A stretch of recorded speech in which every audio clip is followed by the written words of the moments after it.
中間個電梯大堂係大到一個地步係點樣咧？係我哋細個小朋友係可以響嗰度踢波。哇，咁啊好大喎！咁咧講開咧，即係呢個嘅即係電梯大堂咧。我細個嘅時候咧，有一個好恐怖嘅經歷。係點啊？對於我嚟講，即係對於一個小朋友嚟講，一個小朋友即係我諗大概小學3、4年班啦。即係你係啦，你嘅經歷係我經歷嚟嘅。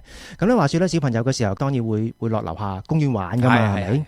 咁咧我咧嗰陣時咧就係嗰陣時我係住19樓，咁咧就自己一個人搭架 lift準備落公園玩。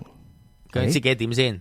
晏晝到啦，晏晝3、4點嗰啲時候，即係放咗學，即係放咗學，即係光晚嘅，就唔係話夜晚嘅，係啦，唔係夜晚嘅。如果夜晚就恐怖啲，唔係，咁啊自己一個人喺架 lift 入邊，咁啊架 lift 落到13樓，停咗，哎呀，開門，一陣陰風吹入嚟，你估下，我嗰陣時見到啲乜嘢？咪見到人咯。唔係見到人，當然有人，但係仲有啲嘢更加恐怖，仲更加恐怖啊！係咩人啊？係衰人，唔係見到副棺材啊？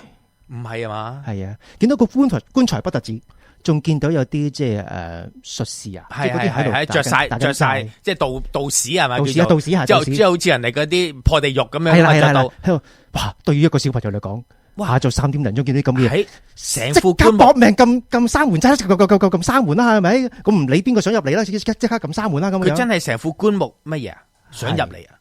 其實我後尾諗翻，其實即係記憶翻當其時嗰個情景，就應該係我諗有人過身啦。咁佢用咗叫電梯大堂嚟到去做嗰場嘅法事，先至準備將嗰個即係先人帶走，即係成副棺木啊？係。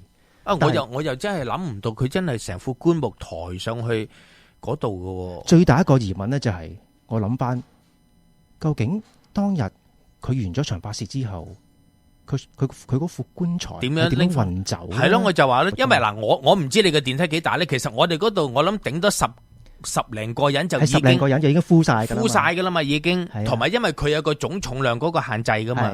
嗱，如果以我所知嗰啲嘅棺木，哇，分分鐘肯定都二三百磅，因為佢實木噶嘛嗰啲。係啊，你起碼都兩米幾啦，即係嗰個長度。係咯，吓佢基本上應該係唔能夠打橫入到噶嘛。你因為你副棺材你唔可以打洞或者打斜入噶嘛，你入邊係會喐噶嘛啲啊，係咯，所以一定要打橫噶嘛。係咯，咁所以佢就佢點樣轉，佢點樣入去咧？當其時我冇理啦，當時佢都冇諗咁多嘢啦。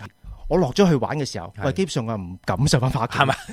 我驚下次即係我翻屋企嘅時候，佢又喺13樓度打開，我真係唔知點算。唔係啊，我最怕咧，你唔係見到嗰啲嘢，係根本冇嘅。不過你眼花睇錯嗰下驚。